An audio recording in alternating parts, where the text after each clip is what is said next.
Reka nizere ko mumeze neza cyane mwebwe mudukurikirana hano kuri bikorwa official nk'ibisanzwe. Uyu ni wa mwanya w'amakuru abagezweho mu ruganda rw'imyidagaduro ikaze.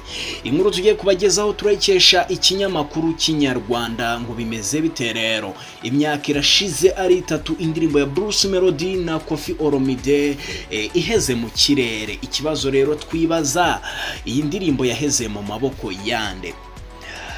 Umuhanzi iwacu Bruce Melody yatangaje ko yagerageje gukorana indirimbo na Koffi Olomide, ariko ku nshuro zose Bruce Melody yashyize umuhate mu ikorwa ry'uyu mushinga mpuzamahanga ukomwa mu nkokora nuko Koffi Olomide atabonetse.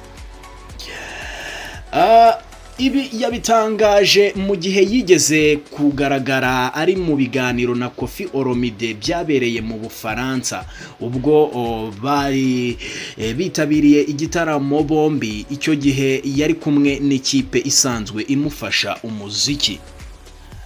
Koffi Olomide afatwa nk'umuhanzi mpuzamahanga wahiriwe n'umuziki kandi wagiye ugira uruhare mu gutuma abakiri bato biyumvamo umuziki banazamuka.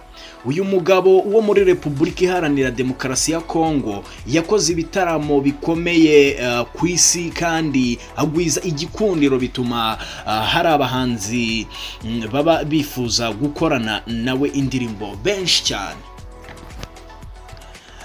Ku ikubitiro Bruce Melody n'umwe mu bagaragaje inyota idasanzwe yo gukorana n'uyu mugabo cyase uyu muhanzi Koffi Olomide.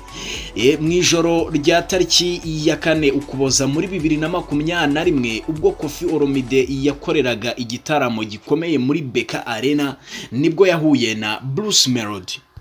Hanyuma Koffi Olomide agisoza igitaramo yahise ahura na Bruce Melody, berekeza muri Country Record gukorana indirimbo yakozwe mu buryo bw'amajwi na producer Element. Bruce Melody niwe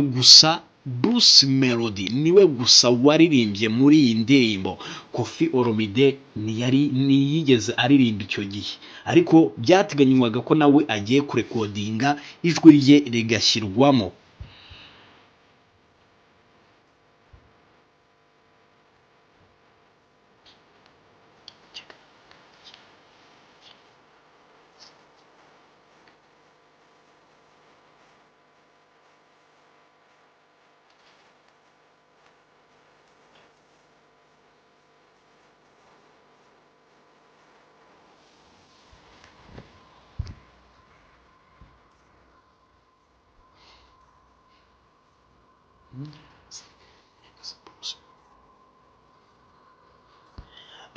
Munyakazi Bruce Melody mu kiganiro yagiriye ku rubuga rwe rwa X yumvikanishije ko umuhate yashyize mu ikorwa ry'indirimbo ye na Koffi Olomide nubwo ntacyo wagezeho, ariko aracyafite icyizere cy'uko uyu mushinga uzongera ugasubukurwa.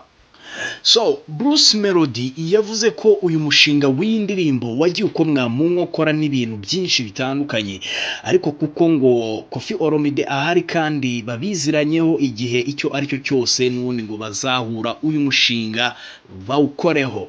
Bruce Melody yavuze ko Koffi Olomide ari umuhanzi ukomeye kandi yubaha, yumvikanisha ko ikorwa ry'indirimbo ye nawe ari kimwe mu byamufasha kugera kure mu muziki we nk'ibisanzwe.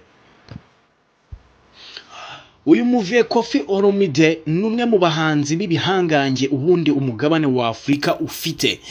Imyaka irenze 45 ari mu muziki, yakunzwe n'ab'ingeri zinyuranye, aba umusemburo wo gukundwa kwa buri ndirimbo ye yose yaririmbye. So guys, ayo niyo makuru yaragezweho mu ruganda rw'imyidagaduro. Tubashimiye ko mudukurikirana muri benshi, naho mu zindi nkuru ziri buze gukurikiraho. Ciao ciao.